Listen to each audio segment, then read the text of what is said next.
Here is your next story. The scent of expensive wood smoke and cold iron always filled Sangbum's office, a reminder that I was in the presence of a predator. But the gold-embossed envelope the courier just handed me smelled like something far worse. My past. Cello hadn't just invited me to his wedding, he'd sent an invitation to my own public execution. I felt the weight of the heavy, cream-colored cardstock between my thumb and forefinger. It was absurdly thick, the kind of paper that screamed old money aspirations. My eyes scanned the elegant calligraphy, landing on the handwritten note tucked into the corner of the inner flap. Rethabile, I know how hard it is for you to let go, but please try to be happy for us.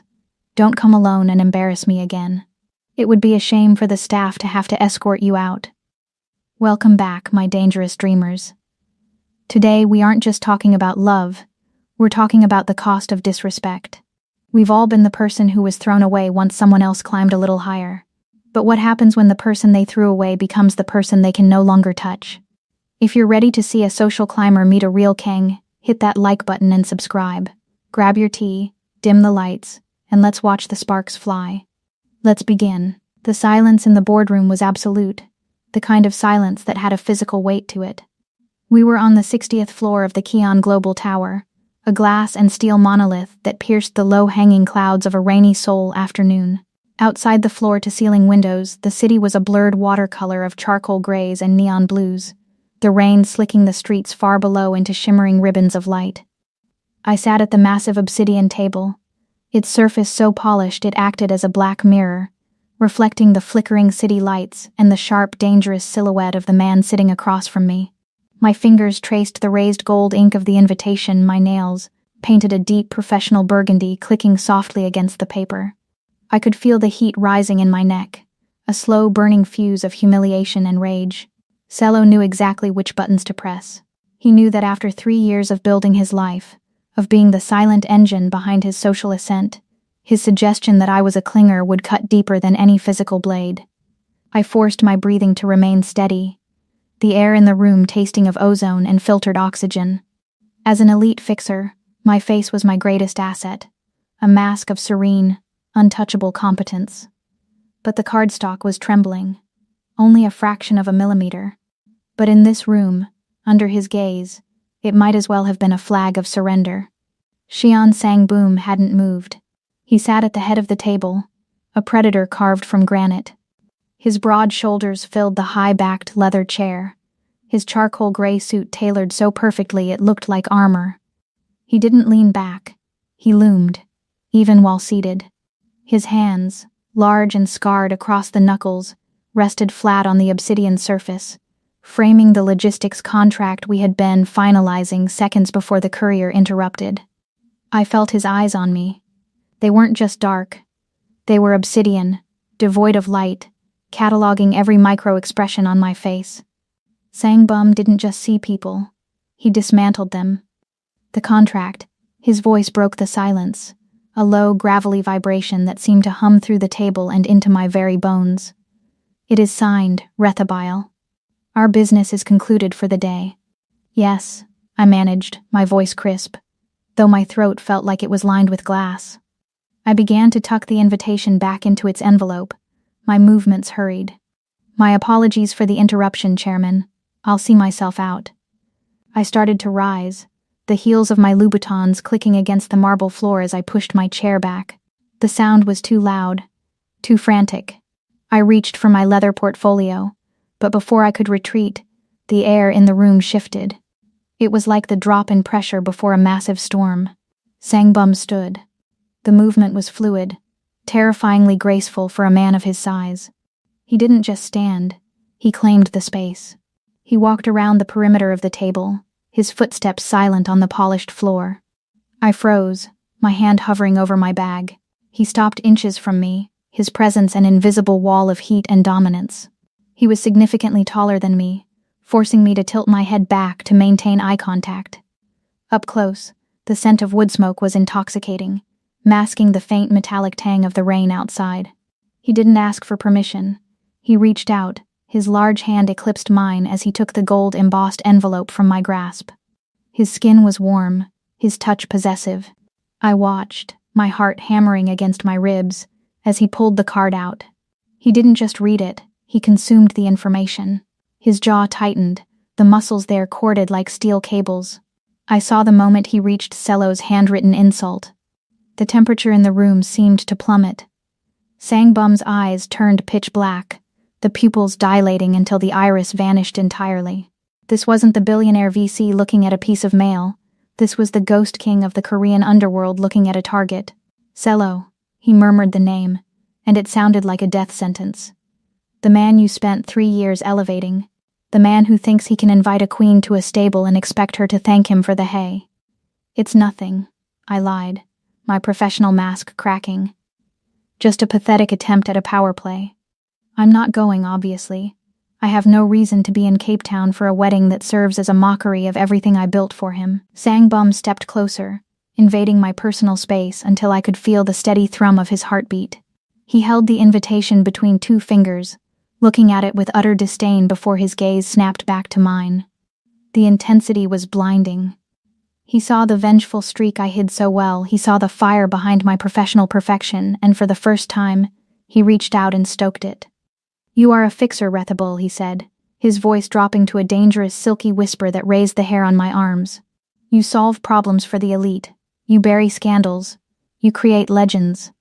And yet, you allow this insect to believe he has outgrown your shadow."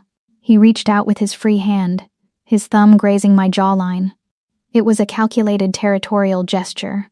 I should have pulled away, but I was anchored by the sheer gravity of him. My breath hitched as his fingers moved to the nape of my neck, tilting my head up further. "He told you not to come alone," Sangbum noted, his thumb pressing just firmly enough against my pulse point to feel it racing. "He wants to show his new world that you are a relic of his past. He wants a spectacle of your loneliness." He crumpled the expensive, cream-colored envelope in his fist, the sound of the paper groaning echoing through the silent boardroom. He tossed the ruined paper onto the obsidian table like trash. "He wants a show?" Sangbum's eyes locked onto mine with a possessive clarity that made my knees weak. "We will give him a massacre. I am your +1, Rethabai, and I don't play the part of a guest." The silence following Sangbum's declaration wasn't empty, it was pressurized, like the air inside a diving bell. He didn't wait for my consent. He knew that in my world, silence was the ultimate form of agreement. He turned, the heavy fabric of his suit jacket shifting over his broad shoulders, and gestured toward the double mahogany doors. "We leave," he commanded. It wasn't a suggestion. I grabbed my leather portfolio, my fingers still tingling from where his skin had brushed mine. My heart was a frantic bird against my ribs, but I forced my legs to move with the grace of the woman I had spent a decade becoming. Every step I took across the polished marble of the executive suite felt heavier than the last. I was no longer just a consultant. I was an accomplice to something dark and inevitable. As the doors swung open, the shadows appeared. They didn't walk into the hallway, they materialized.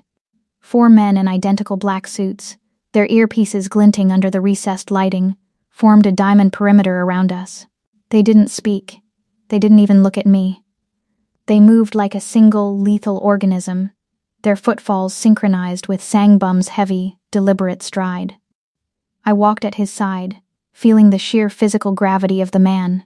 He was a sun, and I was being pulled into his orbit, willing or not. We reached the private elevator bank, a secluded alcove guarded by 2 more men. Songbum pressed his thumb against a biometric scanner. The doors slid open with a soft, expensive hiss. The descent was a sensory blur. As the high-speed lift plummeted from the 60th floor, the pressure change hit my ears with a dull pop. I watched the digital floor counter blur, 50, 40, 30, while the reflection in the mirrored walls showed a striking contrast. There I was, elegant in my tailored cream blazer and sleek black trousers, a woman of intellect and strategy, and beside me stood a man who looked like he could crush a throat with a single hand. When the doors opened at the sub-basement executive garage, the quiet of the office was replaced by the low industrial hum of the building's ventilation and the distant roar of Seoul's traffic echoing through the concrete. The air here was thicker, humid with the scent of wet asphalt and exhaust. A fleet of 3 black vehicles waited. In the center was the armored Maybach, its obsidian paint job so deep it seemed to swallow the overhead fluorescent lights. A driver, gloved and stone-faced, held the rear door open. Sangboom waited for me to slide in first. I moved into the cabin, the scent of his world immediately enveloping me. It was a heady mix of sandalwood, expensive cognac, and the faint, cold smell of rain dampened leather. The upholstery was butter-soft, a deep charcoal that felt like a caress against my skin.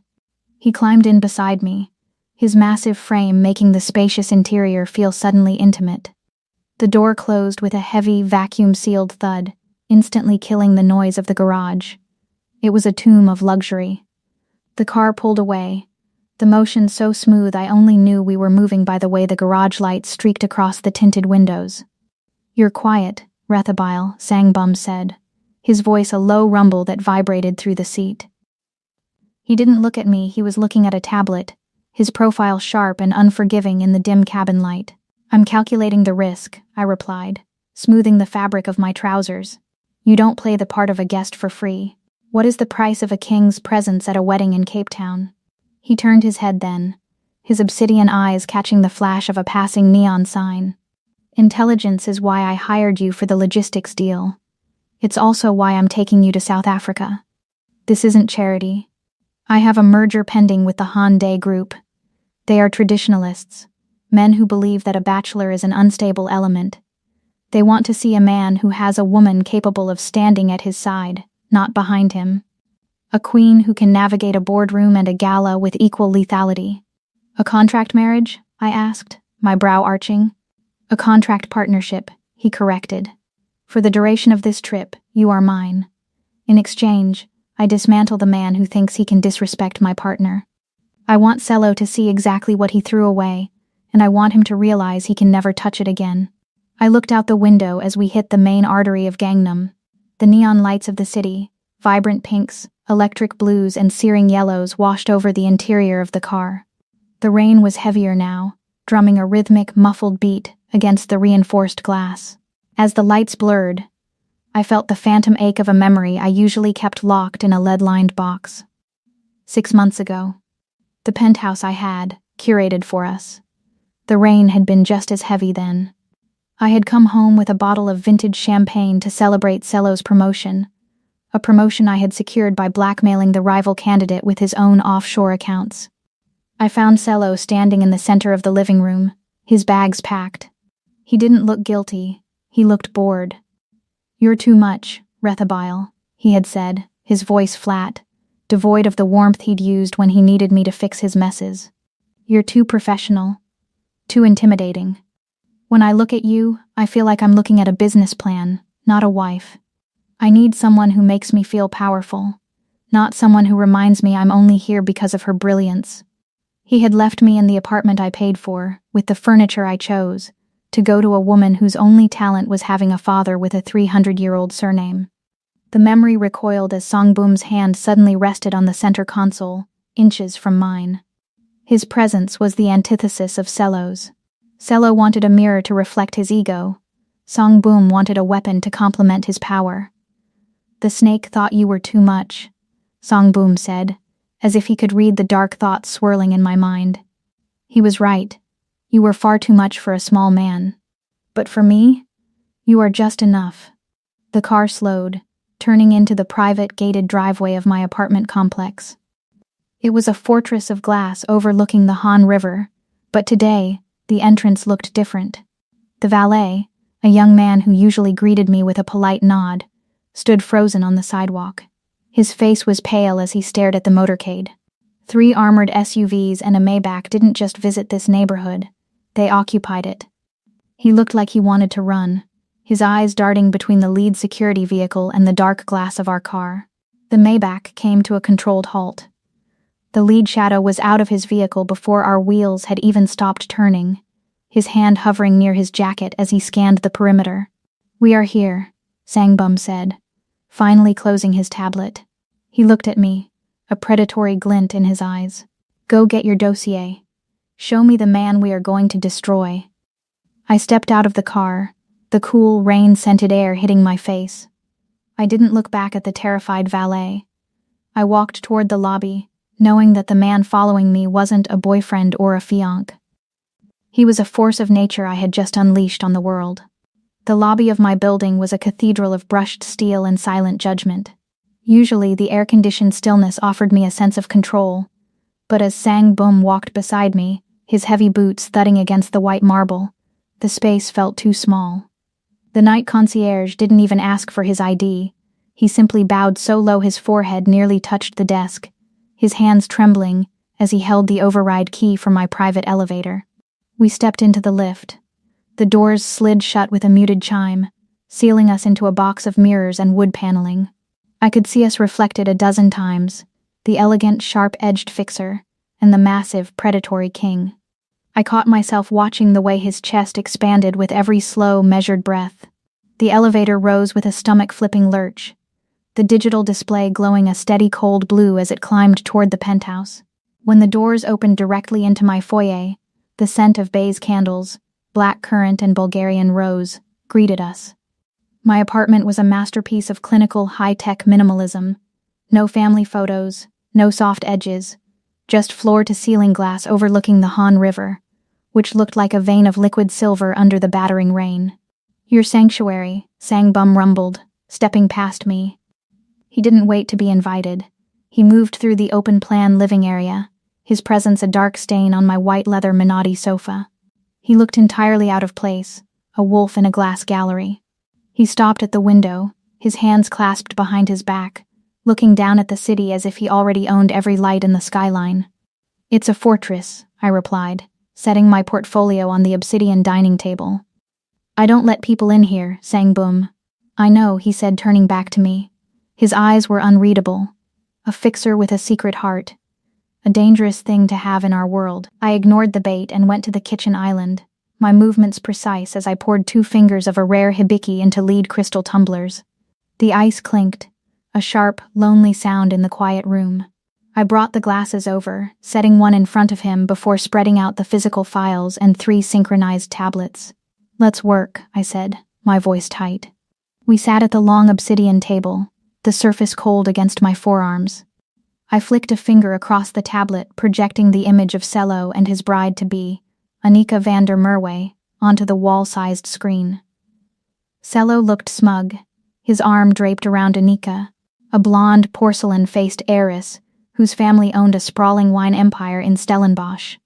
"The van der Merwe family," I began, my professional mask firmly back in place. "They claim 300 years of clean viticulture. But Cello didn't just marry for the name. He married for the debt. The estate is leveraged to the hilt. They've been using a series of offshore accounts in the Caymans to hide a massive shortfall in their production exports." Sang Bum leaned in, his shoulder brushing mine. The heat radiating from him was a physical force, a contrast to the chilled air of the penthouse. He took the tablet from my hand, his large fingers tracing the flow of the financial charts I had painstakingly mapped.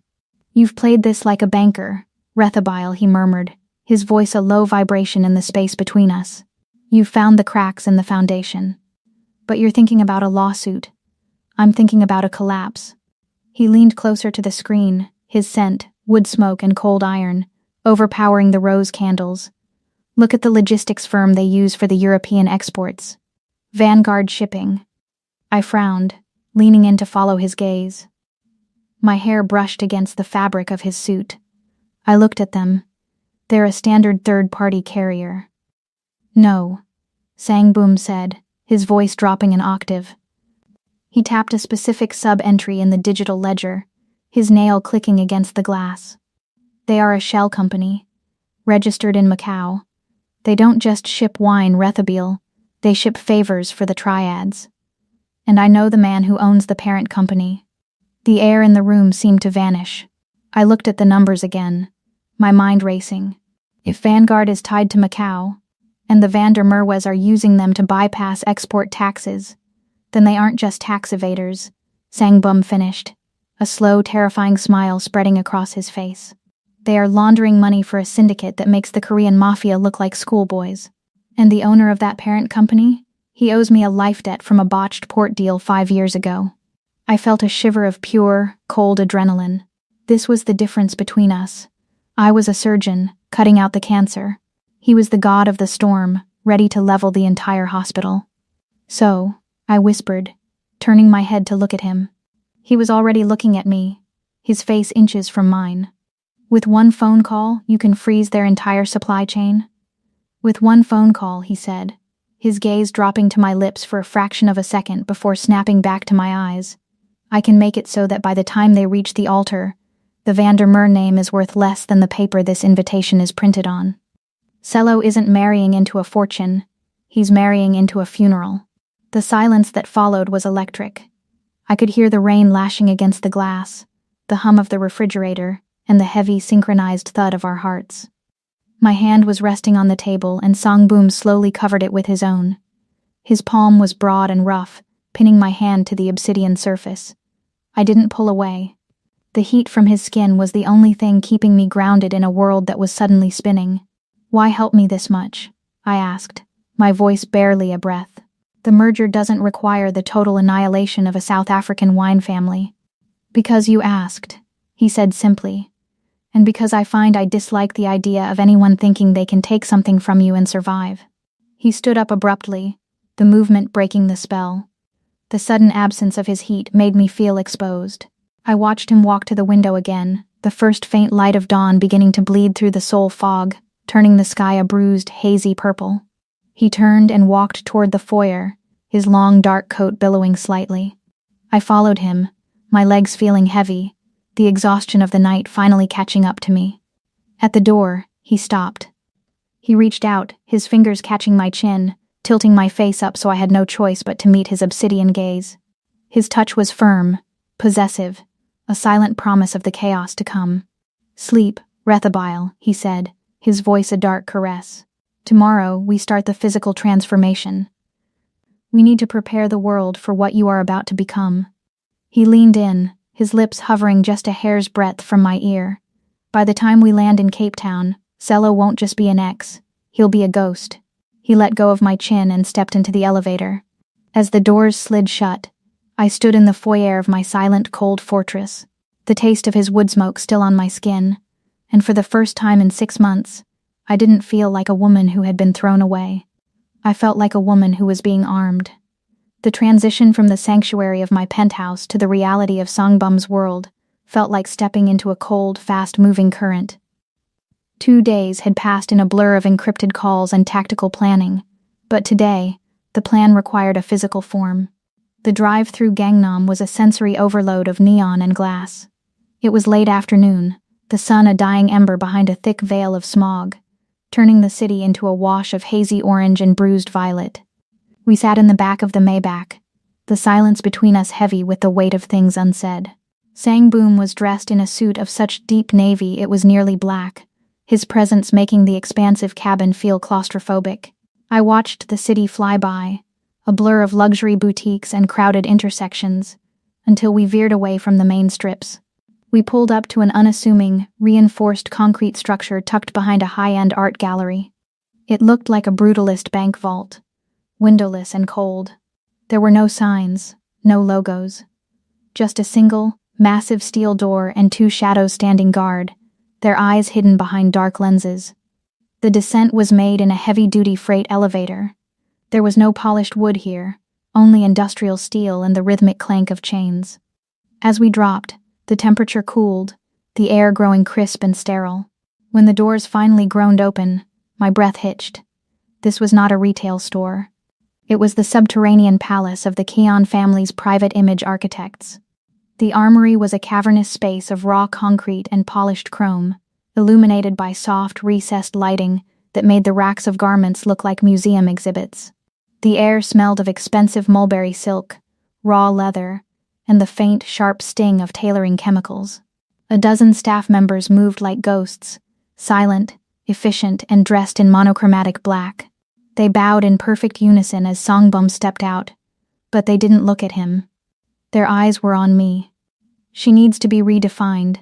Sangbum's voice echoed through the vast space, a low, authoritative rumble. "No pastel, no lace, no pretty distractions. We are not dressing a bride, we are arming a sovereign." The head architect, a woman with silver hair pulled into a knot so tight it looked painful, nodded once. I was led to a raised circular dais in the center of the room, surrounded by triptych mirrors that stretched toward the high ceiling. I felt exposed, a specimen under a microscope. Usually, as a fixer, I wore high-end but forgettable suits, clothes meant to help me blend into the shadows of the elite. Songbum stood at the edge of the dais, his arms crossed over his massive chest, his eyes narrowed as the staff began to bring out options. He rejected the first 6 with a sharp flick of his wrist. A gold silk gown was too soft. A red velvet piece was too desperate. She is not seeking attention, Songbum said, stepping onto the dais. The staff scrambled back, creating a vacuum of space around us. She is commanding it. He reached into a rack that had been brought from the back, a vault within a vault. He pulled out a gown of shimmering obsidian liquid silk. It wasn't just black, it was the color of a starless sky, with a subtle bruised emerald undertone that only appeared when the light hit the folds. "Put this on," he commanded. In the dressing room, the fabric felt like ice against my skin. It was heavy, weighted with a quality of silk I hadn't known existed. As I stepped back out onto the dais, the mirrors caught my reflection from every angle. The dress clung to my curves like a second skin, the neckline a sharp architectural plunge, the sleeves long and tapering into points over my knuckles. But the most striking detail was the high, dangerous slit on the left thigh. As I moved, I noticed a discreet, reinforced pocket hidden within the interior silk lining. Songbum stepped toward me, reaching into his inner jacket pocket. He pulled out a small, lethal object, a slim dagger made of polished black obsidian, its hilt wrapped in textured ray skin. "A gift," he whispered, sliding the blade into the hidden sheath against my thigh. The cool stone felt like a secret against my skin, for the moments when words are not enough. Next came the jewelry. A ghost-like assistant brought forward a velvet-lined case. Inside lay a necklace of raw, uncut emeralds, each the size of a thumbprint, trapped in a web of blackened gold. These weren't sparkling gems. They were deep, dark, and ancient. They looked like something pulled from the heart of a mountain. "These stayed in my family's vault for 3 generations, Songbum said. He took the necklace from the case, the metal clinking softly. "They are only worn by those under the direct protection of the Ghost King." He stepped behind me. I watched our reflection in the triptych mirrors. The contrast was suffocating, the deep mahogany of my skin against the pale, scarred texture of his large hands. My breath caught as he reached around, his fingers brushing the sensitive skin of my neck as he fastened the heavy clasp. The heat from his body was a physical weight. He didn't pull away once the necklace was secure. Instead, he rested his hands on my shoulders, his obsidian eyes locking onto mine in the reflection. The air in the room seemed to vibrate with a sudden, electric tension. I could hear the steady, slow thrum of his heart against my back. I looked at the woman in the mirror. I didn't recognize her. The fixer was gone, buried under layers of obsidian silk and ancient emeralds. In her place was something terrifyingly beautiful, a queen of the underworld. "You look like a war about to happen," Songbum murmured, his lips inches from my ear. His grip on my shoulders tightened, a territorial claim that made a shiver of pure, dark adrenaline race down my spine. I turned in his arms, my hand resting on the broad expanse of his chest. I could feel the power radiating off him, the sheer, unshakable confidence of a man who broke worlds to get what he wanted. "Is this what you wanted?" I asked, my voice a low, ragged thread. "To turn me into a weapon? I didn't turn you into anything." "Rethabil," he said, his gaze dropping to my mouth. "I simply stripped away the mask you were using to hide. This is who you always were. Now the rest of the world has to deal with it." We left the vault as the sun finally dipped below the horizon, the city outside now a fever dream of neon. As we climbed back into the Maybach, the armored door sealing us into our private, sandalwood-scented tomb, Songbum looked at me.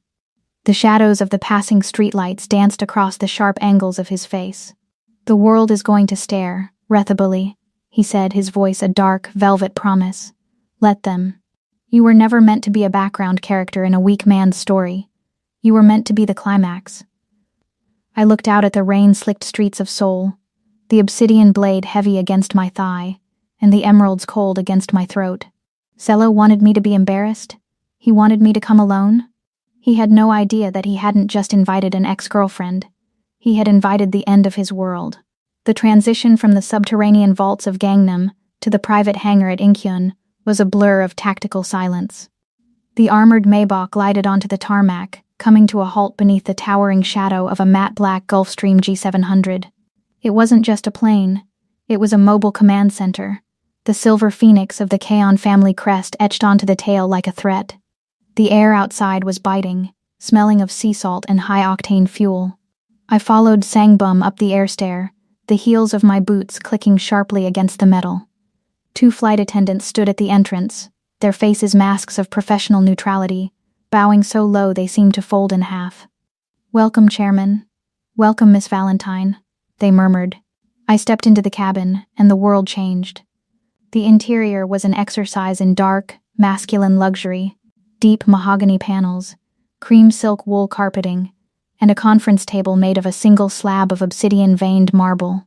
The scent was immediate, aged Yamazaki whiskey, and the faint, ozonic crispness of filtered air. As we taxied, a flight attendant moved with ghost-like efficiency, taking our coats and offering warm, eucalyptus-scented towels. I settled into a wide, hand-stitched leather seat that felt more like a throne. Sang-boom sat across from me, shedding his suit jacket. He was wearing a black cashmere sweater that hugged his broad shoulders and chest, the soft fabric doing nothing to hide the lethal power of his frame. It made him look approachable, a dangerous illusion. The engines roared to life, a muffled, powerful vibration that I felt in my molars. As we lifted off, the cabin tilted, and I watched the neon grid of Seoul shrink into a shimmering carpet of light before being swallowed by the clouds. Once the fasten seatbelt sign chimed off at 40,000 feet, the staff retreated behind a heavy curtain, leaving us in a tomb of high-altitude silence. Sangbum didn't reach for a drink. He reached for a tablet.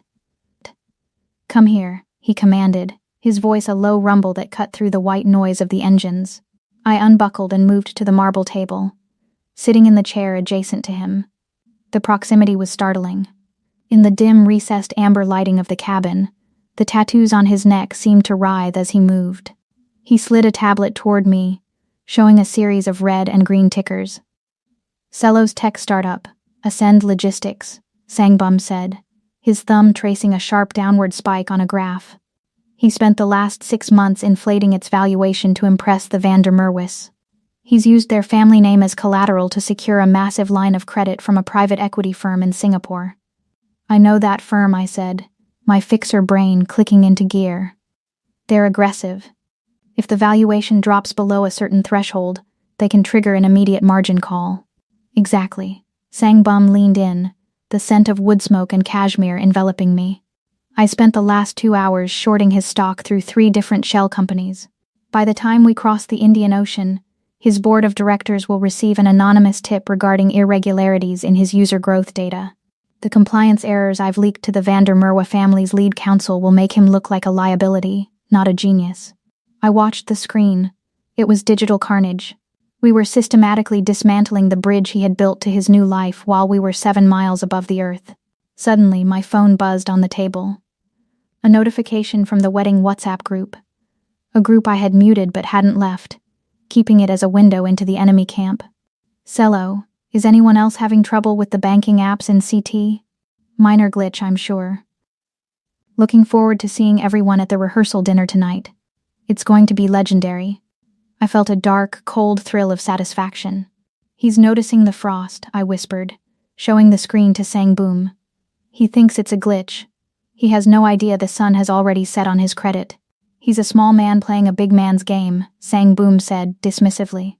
He signaled to the galley, and a moment later, a flight attendant appeared, placing a crystal decanter of Yamazaki and 2 glasses on the table before vanishing again. The cabin lights dimmed further as we hit a patch of light turbulence. The plane shuddered, a gentle rhythmic swaying. I reached for my glass, my fingers brushing Sangbum's as we both reached for the decanter. The contact was electric, a jolt of heat that made my breath hitch. He didn't pull away.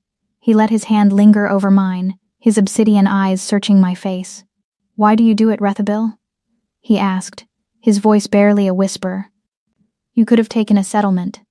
You could have lived a quiet, wealthy life in London or Paris. Why chase the ghost of a man who wasn't worth your shadow? I took a slow sip of the whiskey, the peat and smoke burning pleasantly down my throat. I looked out the window at the black void of the sky. Because power is the only thing that's real, I said, turning back to him. Cello didn't just leave me, he tried to erase me. He tried to rewrite the history of his success, to exclude the woman who built it. In our world, if you aren't the one holding the blade, you're the one being carved. I chose the blade a long time ago.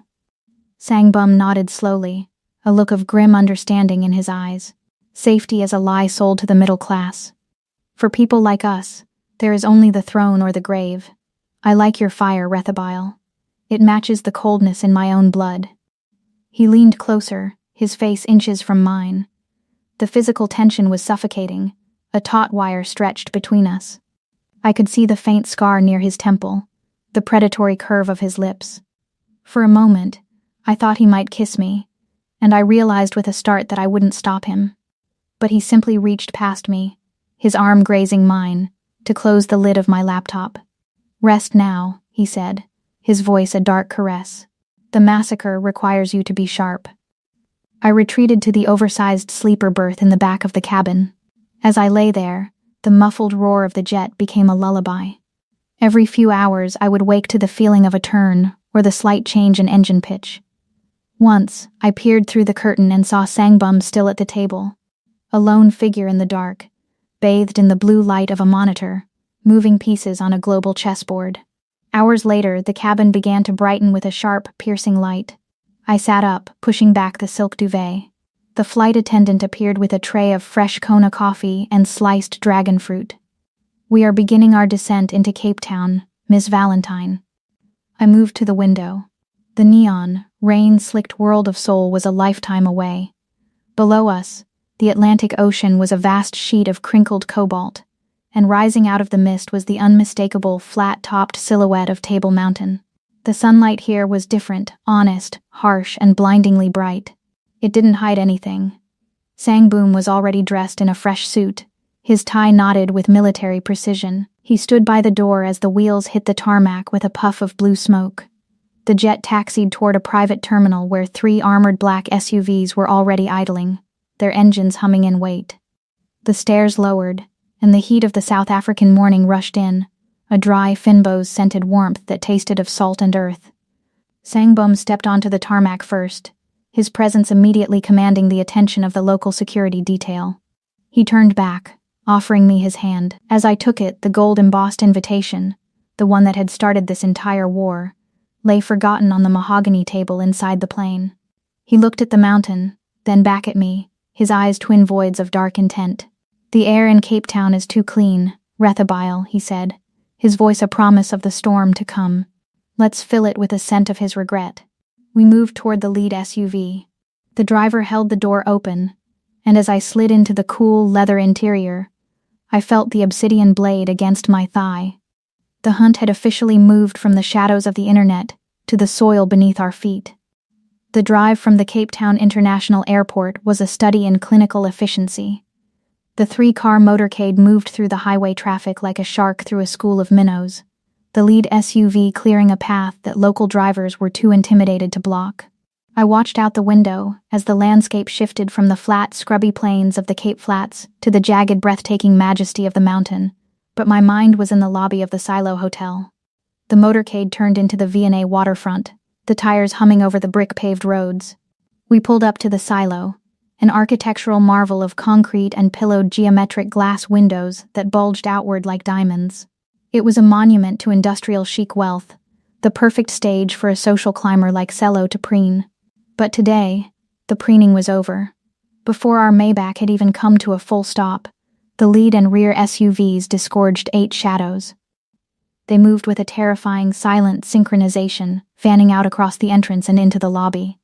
I saw the hotel's head of security, a man who usually carried himself with a great deal of self-importance, pale visibly. He didn't even reach for his radio, he simply stood back, his hands open and visible, as Sangbum's team took control of the perimeter. "Ready?" Sangbum asked. He hadn't touched his seatbelt yet. He was watching me, his eyes searching for any flicker of the girl Cello had discarded. "I was born ready for this," I said, my voice as cool as the air-conditioned cabin. The door was opened from the outside. I stepped out into the sharp, golden Cape Town sun. I had chosen a travel outfit that was an exercise in quiet lethality, a tailored cream silk set, the trousers flowing around my legs like liquid, the blazer sharp-shouldered and cinched. Against the deep mahogany of my skin, the cream silk glowed. And there, visible in the plunging neckline of the camisole, were the Keon emeralds, dark, ancient, and screaming of a tax bracket Cello couldn't even dream of. Sangbum stepped out behind me. He didn't offer his hand. He simply occupied the space at my side, his presence a dark, looming shadow that made the sunlight feel colder. We walked through the revolving glass doors. The lobby was a soaring space of exposed piping and high-end art, but all eyes were on the perimeter of black-suited men guarding the path to the elevators. And then I saw him. Cello was standing at the Granary Calf Bar, surrounded by 3 of his groomsmen, men with names like Peter and Johann, whose families owned half the vineyards in the valley.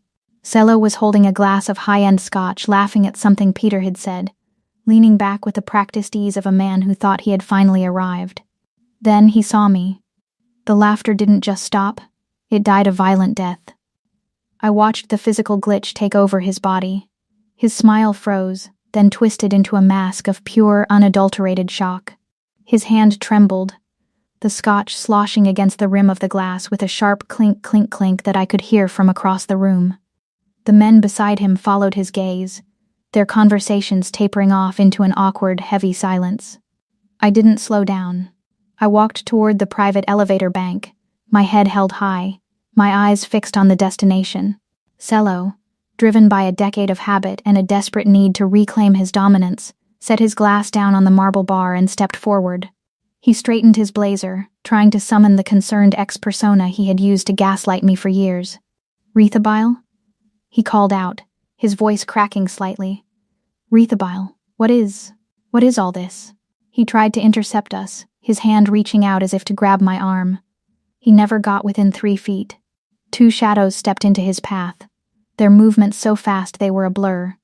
They didn't draw weapons, they simply stood like stone walls. One of them placed a gloved hand on Cello's chest, a soft, firm correction that sent Cello stumbling back a step. "Sir, stay back," the shadow said, his voice a flat, robotic monotone. "Rethabile," Cello hissed, his face flushing a deep, embarrassed red as his wealthy friends watched the exchange. "What the hell is going on? Who are these people? You can't just come in here and—" Sangbum didn't stop. He didn't even slow his pace. He treated Cello with the absolute crushing indifference one might show to a piece of gum stuck to the bottom of a shoe. He didn't look at the man. He didn't acknowledge his existence. I looked at Cello then. In the presence of Sangbum, he looked small, shrunken. His bespoke suit, which he had bragged about in the group chat, looked cheap and ill-fitting. His skin looked sallow in the unforgiving light of the lobby. I felt a surge of cold, fixer-like clarity. This was the man I had built? This was the man I had cried over? He was a footnote. Rethabile. Cello barked again, his voice rising in a desperate attempt to be heard over the hum of the lobby's air conditioning. "Talk to me." Sangbum stopped. The entire lobby went silent. It was as if the air had been sucked out of the room. Sangbum didn't turn his body, he stayed facing the elevator. But he turned his head just enough for Cello to see the edge of his profile, the sharp jaw, the dark dragon tattoo, and an eye that held the coldness of a deep sea trench. "You are speaking to my partner," Sangbum said. His voice wasn't loud, but it carried to every corner of the room, vibrating with a lethal quiet authority. "You have not been granted permission to address her." Cello's mouth opened and closed like a landed fish. He looked at Peter and Johann, seeking some kind of support. But they were already stepping back, their eyes wide with the realization that they weren't looking at a +1. They were looking at the kind of power that could erase their family legacies with a single phone call. "But I'm the groom," Cello stammered, his voice pathetic. "I invited her." "A mistake you will live to regret," Sangbum murmured. The private elevator chimed. The gold doors slid open. I stepped inside, the plush carpet beneath my feet feeling like the first step onto a battlefield. Sangbum stepped in beside me, turning to face the lobby. I watched Cello as the doors began to close. He was standing there, a bead of sweat tracing a path down his temple, his hands twitching at his sides. He looked terrified. He looked exposed. He looked like the social climber who had finally reached the top of the mountain only to find a dragon waiting for him. The doors hissed shut on his shocked, sweating face. The elevator began its silent, smooth ascent to the royal suite. For a moment, it was just the two of us in the mirrored box. The tension from the lobby followed us in, a heavy electric heat. Sangbum stood with his hands clasped behind his back, his reflection multiplied infinitely in the glass. He turned to me, his obsidian eyes softening just a fraction, the only sign of the man behind the king. He reached out, his thumb grazing the emerald at my throat. "He's already breathing like a man underwater," Sangbum said, his voice a dark, silky promise. "Tonight, at the dinner, we let him drown."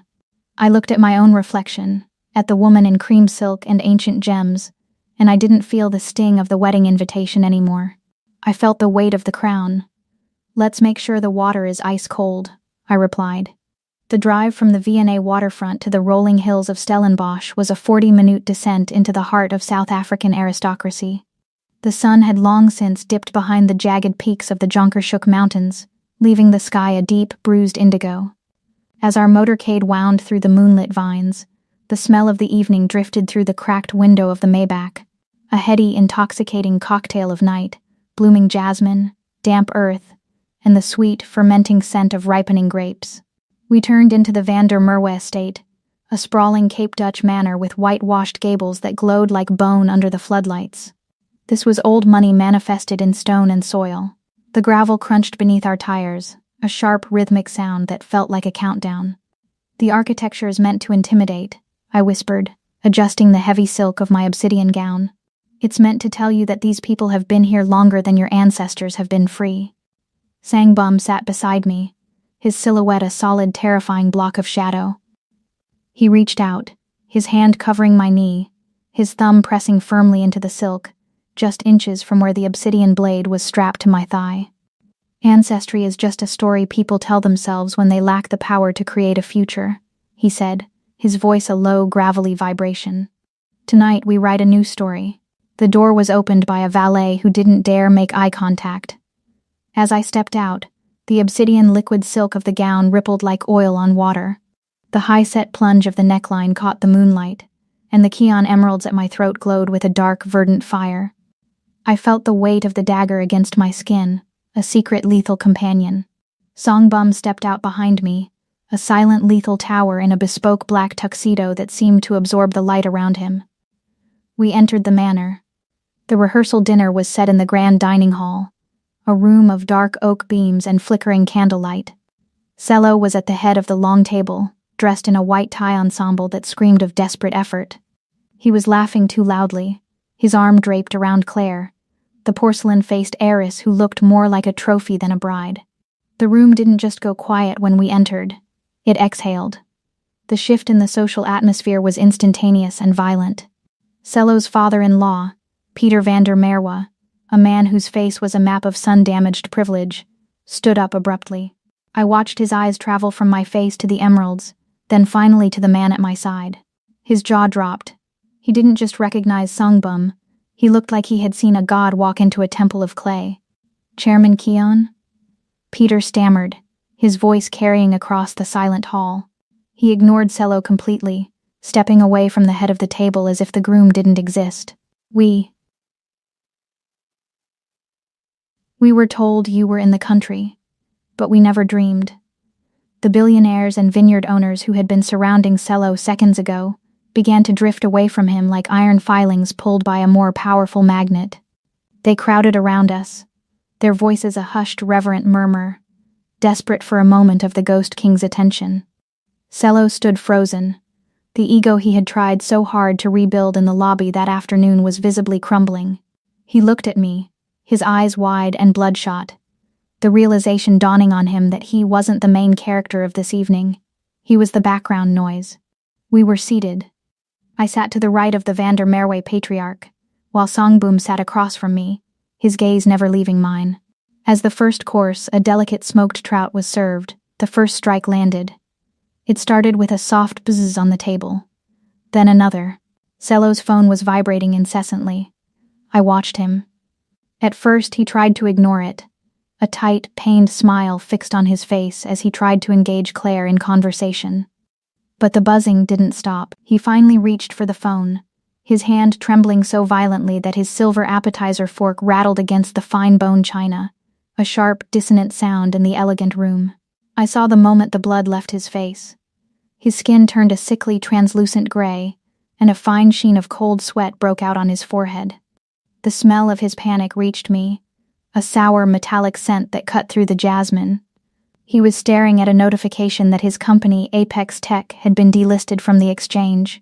His credit lines, the ones he had used to buy the very watch on his wrist, were officially dead. He looked up at me, gasping for air as if the room had suddenly become a vacuum. "Rethabile," he choked out, his voice cracking. What did you do?" Claire looked at him with mounting disgust. "Cello, what is wrong with you? You're making a scene." I stood up slowly, the obsidian silk flowing around me like a shroud. I walked around the table, the heels of my shoes silent on the Persian rug. I stopped behind Cello and Claire, leaning down so that my breath fanned the hair at Claire's ear. "It's such a beautiful estate, Claire," I said, my voice a silky, dangerous purr. "It would be a shame if the Van der Merwe name was dragged through a Macau-based money laundering scandal. You might want to ask your groom about the Vanguard shipping contracts he signed. He's been using your family's wine exports to move more than just grapes." The silence that followed was absolute. Claire turned to Cello, her eyes narrowing into cold blue slits. "Vanguard? Cello, what is she talking about?" Cello tried to speak, but no sound came out. He was spiraling publicly, his chest heaving, his hands clutching the edge of the table as his house of cards collapsed in real time. The old money guests began to pull their chairs back, creating a physical gap between themselves and the man who was now a social leper. Sangboom stood up then. He didn't say a word to the guests. He walked over to me, his presence extinguishing any remaining air in Cello's lungs. He placed a hand on the small of my back, a gesture of absolute ownership. At the door of the dining hall, Sangbum stopped. He turned back, looking at the gasping, broken man at the head of the table.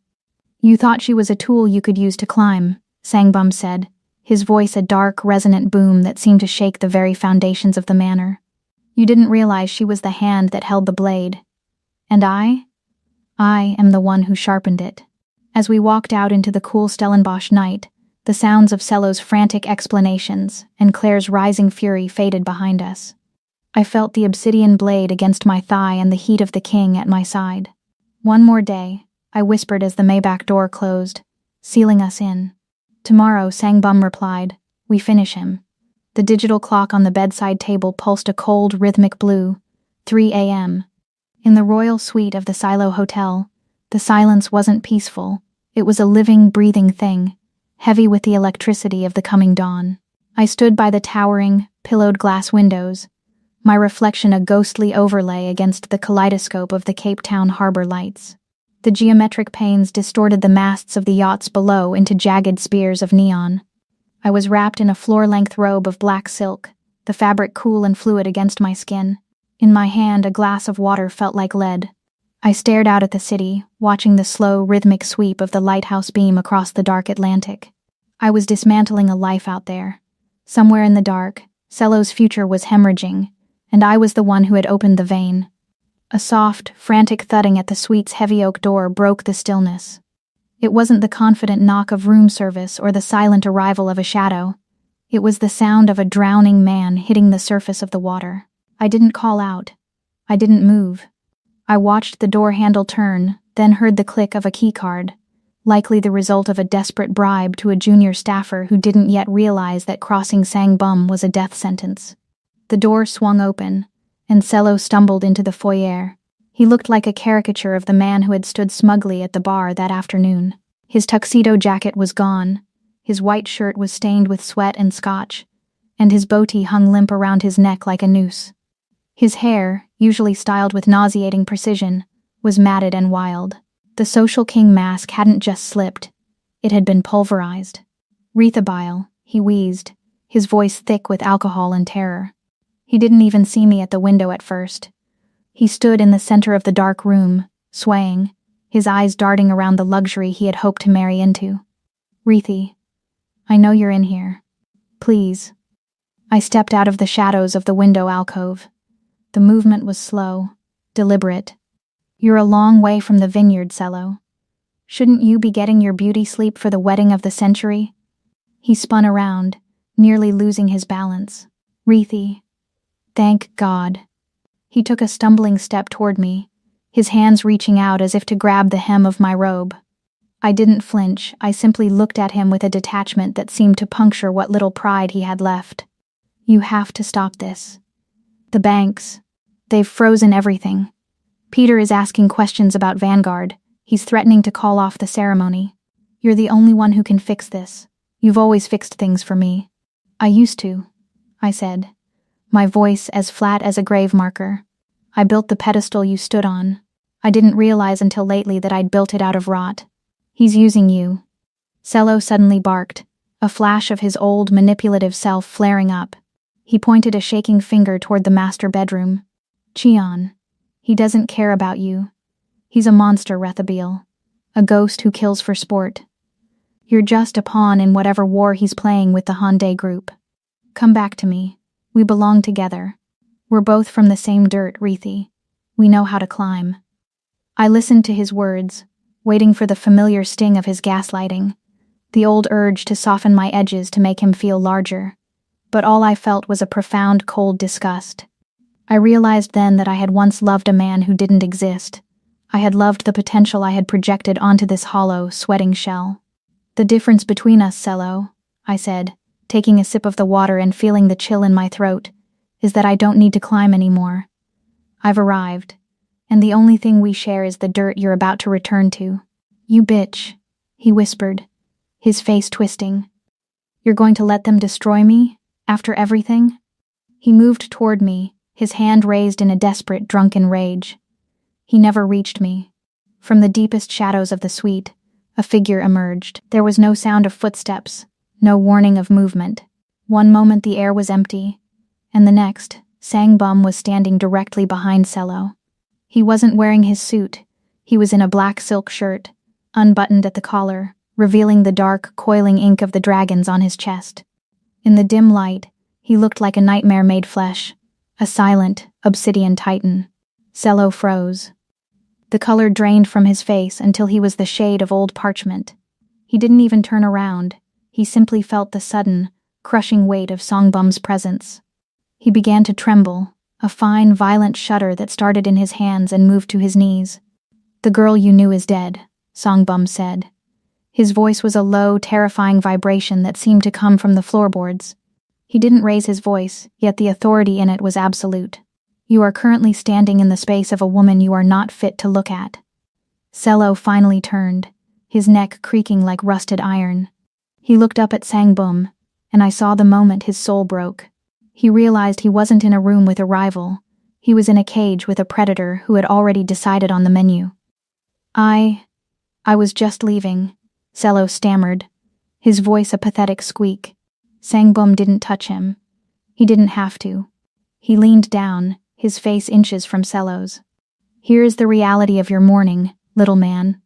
If you do not show up at that altar, I will find you, and I will erase every trace that you ever breathed this air. If you do show up, you will stand there and watch as the Vander Merwes realize they have bought a corpse. You will sign the papers that hand over your remaining assets to Rethabil's foundation. You are a line of code I am about to delete. Do you understand?" Cello nodded, tears of pure terror leaking from his eyes. He looked like he was about to vomit. Sangbum straightened up, his eyes never leaving Cello's. "Remove him."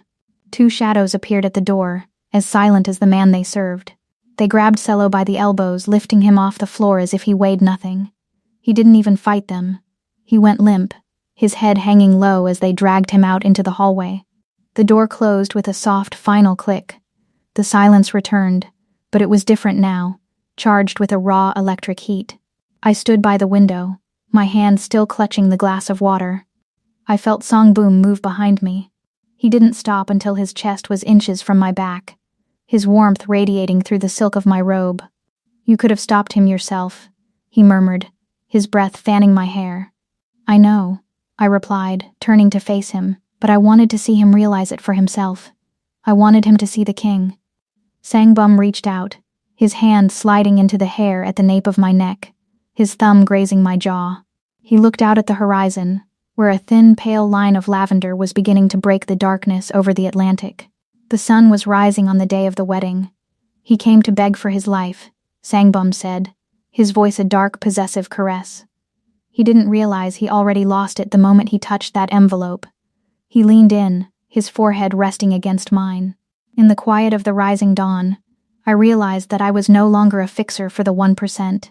I wasn't fixing a scandal or a career. I was the architect of a new empire, and the man holding me was the only one powerful enough to stand in the ruins I created. Today, I whispered, we finish it. The transition from the intimacy of the dawn to the cold reality of the wedding morning felt like the sharpening of a blade. There were no frantic bridesmaids in my suite, no giggling friends with champagne. There was only the silent, military precision of Sangbum's staff. I stood still as they draped me in the final layer of my armor, a structured floor-length coat of midnight blue silk worn over the obsidian gown. The Kion emeralds felt heavier today, a verdant weight against my collarbone that reminded me of the price of power. We left the Silo Hotel through a service exit, bypassing the lobby where the remnants of the wedding guests were likely whispering about the previous night's scandal. The armored Maybach was idling, a sleek black beast waiting to carry us to the kill. As we slid into the vacuum-sealed cabin, the scent of Sangbum's sandalwood and the cold metallic tang of the car's armor enveloped me. The drive through the winding streets of Cape Town was a slow-motion descent into history. We passed the colorful houses of Bokop and the stately government buildings, but my eyes were fixed on the spire of St. George's Cathedral. The city was bathed in a harsh, unforgiving light that made every shadow look like a crack in the pavement. When we arrived, the cathedral loomed over us, a Gothic giant of cold, vaulted stone arches and stained glass that seemed to bleed color onto the gray sidewalk.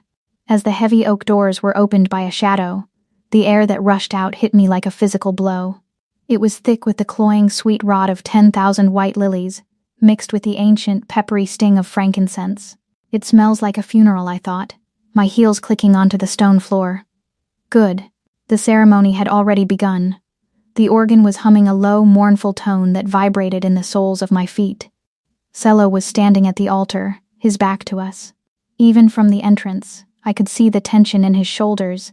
He looked like a man standing before a firing squad, waiting for the command to fire. Claire stood beside him, her white veil a translucent shroud. We didn't slip into a back pew. We didn't wait for an usher.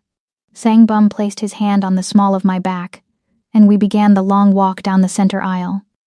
The sound of our footsteps, the heavy rhythmic thud of his boots, and the sharp lethal strike of my heels echoed off the high stone rafters, cutting through the priest's monotonous drone. Heads began to turn. A ripple of shocked whispers followed us like a wake. We weren't guests. We were the storm. We stopped just behind the front pews, where Peter van der Merwe sat with his jaw clenched so tight I thought his teeth might shatter. The priest reached the pivotal moment, his voice echoing through the hollow cathedral. If any man can show just cause why they may not be lawfully joined together, let him now speak, or else hereafter forever hold his peace. The silence that followed was absolute. It was the silence of a held breath. Sangbum didn't speak. He didn't have to. At a slight nod from him, the lead shadow stepped forward. With a face like granite, he handed a thick leather-bound folder and a glowing iPad to Peter van der Merwe. I watched Peter's face as he opened the file. I watched his eyes scan the bank statements from Macau, the frozen asset notices from Singapore, and the high-resolution photos of the Vanguard shipping containers that held far more than wine. Beside him, his wife gasped, her hand flying to her throat as the digital evidence played out on the screen, a video of Cello's investors being detained by international authorities. The social carnage was silent, but total. Peter stood up. He didn't look at the priest. He didn't look at the congregation. He looked at Cello, and for the first time in his life, the patriarch of the van der Merwe Empire looked truly murderous. He reached out, grabbed Claire's arm, and yanked her away from the altar with such force her veil snagged on a floral arrangement, tearing it away to reveal her shocked, tear-streaked face. "We're leaving," Peter growled, his voice echoing in the rafters. "Father," what Claire started, but she saw the iPad. She saw the truth. She looked at Cello as if he were something she'd found on the bottom of her shoe. She didn't say a word. She simply turned and followed her father. The exodus was a mass movement of silk and wool. The old money guests, sensing the stench of a dying reputation, rose in unison. They filed out of the pews, moving past Cello as if he were invisible, their faces turned away in a collective act of social execution. Within minutes, the cathedral was empty, save for the priest, the shadows at the doors, and the three of us. Cello stood alone at the altar, surrounded by the rotting lilies. He looked smaller than I had ever seen him, a hollowed-out man in a rented suit. I walked up the altar steps, my obsidian dress whispering against the stone. I stopped 2 feet from him. I didn't scream. I didn't cry. I looked at him with the cold, analytical eyes of a master fixer. "You told me once that I was too intimidating for the life you wanted," I said, my voice steady and resonant in the empty church. "You wanted a life built on a name you didn't earn, and a fortune you didn't build. You thought you could discard the architect and keep the palace. But a palace without a foundation is just a pile of expensive rubble, Cello." "Rethabilly, please," he croaked, his eyes darting toward Sangbum, who stood at the base of the steps like a dark god waiting for a sacrifice. "Don't." I cut him off. "You aren't a man anymore, Cello. You aren't even a scandal. You're a ghost. And I'm the one who finally laid you to rest." I turned my back on him, the gesture final and absolute. I walked down the steps to Sangbum. He didn't say a word. He simply opened his coat and tucked me into his side, shielding me from the cold draft of the cathedral as we walked toward the light of the open doors. Outside, the Cape Town wind was howling, whipping the salt air off the Atlantic and through the city streets. It was a wild, honest wind. I felt the weight of the last 6 months fall away, replaced by a terrifying, beautiful clarity. The contract was over. The revenge was complete. We reached the Maybach. Sangbum stopped, turning me to face him. The wind ruffled his dark hair, and his obsidian eyes were fixed on mine with a permanent, possessive intensity. "The flight is ready," he said, his voice a low, dark rumble. "But before we leave this soil, there is one thing that needs to be understood. The contract is fulfilled, Sangbum," I said, my heart beginning to race. "You have your merger. I have my justice." "The world thinks we are a partnership," Rethabile, he said, stepping closer until our shadows merged on the pavement. He reached out, his hand cupping the back of my neck, his thumb grazing the line of my jaw. "But I've decided I don't want a partner. I don't want a fixer. I want a queen. And my throne has always been too big for one person." I looked up at him, at the ghost king of the Korean underworld, and realized that I wasn't afraid. I was home. "A queen comes with a heavy price," I whispered. "I'm a billionaire, Rethabile," he said, a ghost of a smile touching his lips. "I can afford it." He leaned down, his lips claiming mine in a kiss that tasted of salt, power, and a future that we would write in blood and gold. As we headed to the private jet, the sound of the wind was the only thing left of Cello's world. The morning in our shared penthouse atop the Latte World Tower didn't begin with the clinical, lonely chill of my past life. The silence here was different now. It was the heavy, satisfied quiet of a predator's den. The air was a thick, intoxicating blend of my Bulgarian rose candles and the lingering masculine scent of Sangbum's wood smoke cologne. I stood before the floor-to-ceiling glass of the master suite, watching the sun rise over the Han River. The water didn't look like a silver vein today. It looked like liquid gold, reflecting the empire we had spent the last 6 months solidifying. I was no longer the woman who lived behind a mask of professional perfection. I was the woman who had burned the mask and used the ashes to ink her name into the city's ledger. The dressing ritual was a deliberate act of war. I slipped into a suit of deep, bruised plum silk, the jacket cinched at the waist to emphasize a silhouette that had become a symbol of terror and respect in Seoul's financial districts. As I reached for my jewelry, a pair of large, scarred hands covered mine. Sangbum stood behind me, his chest a solid wall of heat against my back. He was already dressed in his signature charcoal armor, his presence so massive it seemed to warp the light in the room. He didn't speak, He simply leaned down, his lips grazing the pulse point at my neck, before he fastened the key on emeralds, now my permanent signature, around my throat. "The dinosaur is waiting in the boardroom," he murmured, his voice a low, gravelly vibration that sent a familiar spark of adrenaline through my veins. "He thinks he's coming to a negotiation. He doesn't realize he's coming to an autopsy. Let him think what he wants," I replied, turning in his arms. I adjusted his silk tie, my fingers steady. It makes the fall much more cinematic. The journey to the Keon Global Tower was a display of absolute sovereignty. We moved in a motorcade of 6 armored vehicles, a black tide flowing through the morning traffic. When we stepped into the lobby, the atmosphere didn't just shift, it shattered. The staff didn't just bow, they folded, a wave of dark suits hitting 90-degree angles as we passed. The whispers followed us like a draft. The Ghost King. The Shadow Queen. We reached the 60th floor, the same boardroom where this journey had begun with a gold-embossed insult. As the double mahogany doors swung open, the scent of cold iron and wood smoke greeted me like an old friend. At the obsidian table sat CEO Park, a man who had built his fortune on the backs of traditionalism and the systematic exclusion of anyone who didn't look like him. He sat with his cronies, his face a mask of patronizing boredom. "Chairman Cheon," Park said, standing with a stiff, insincere bow. He barely glanced at me. "I was under the impression this was a private meeting between principals. I didn't realize you were bringing your associate." Sangbum didn't respond. He didn't even look at the man.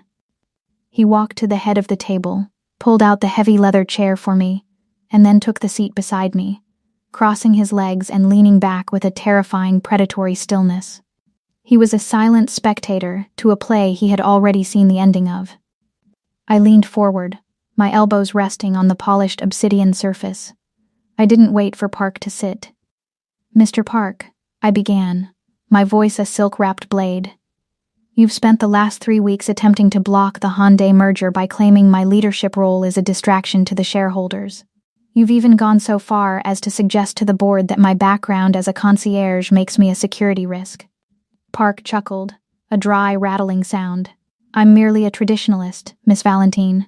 Surely you understand that a woman of your unique history is better suited for the hospitality wing than the boardroom of a global VC firm." I smiled. It was the smile of a fixer who had found the killing blow. "I spent 10 years fixing the lives of men like you, Park," I said, sliding a thin, matte black tablet across the table. "Which means I spent 10 years learning where you bury the bodies. If you look at the 3rd tab, you'll find the digital trail of the slush fund you've been using to pay off the mistress you keep in Jeju. Tab 4 contains the environmental violations your construction firm buried in the Busan redevelopment project. And tab 5? That's the direct link between your personal accounts and the short selling of your own company's stock." The color drained from Park's face, leaving him the shade of curdled milk. He looked at the screen, his hands beginning to shake, the same pathetic rhythmic rattling of silverware I had seen from Cello at the vineyard. This is blackmail," he gasped. "No," I corrected, my voice dropping to a dangerous low hum. "This is a hostile takeover. You will resign your position as CEO, effective immediately. You will sell your remaining shares to Cheon Holdings at 50% of market value, and in exchange, I won't send this file to the National Tax Service." I looked at Sangbum. He was watching me with a look of pure dark pride. He didn't have to say a word. The power in the room had shifted so violently that Park looked like he was about to collapse. "You have 10 minutes to sign the digital transfer," I said, standing up. "Or I hit send and we watch your legacy vanish before lunch."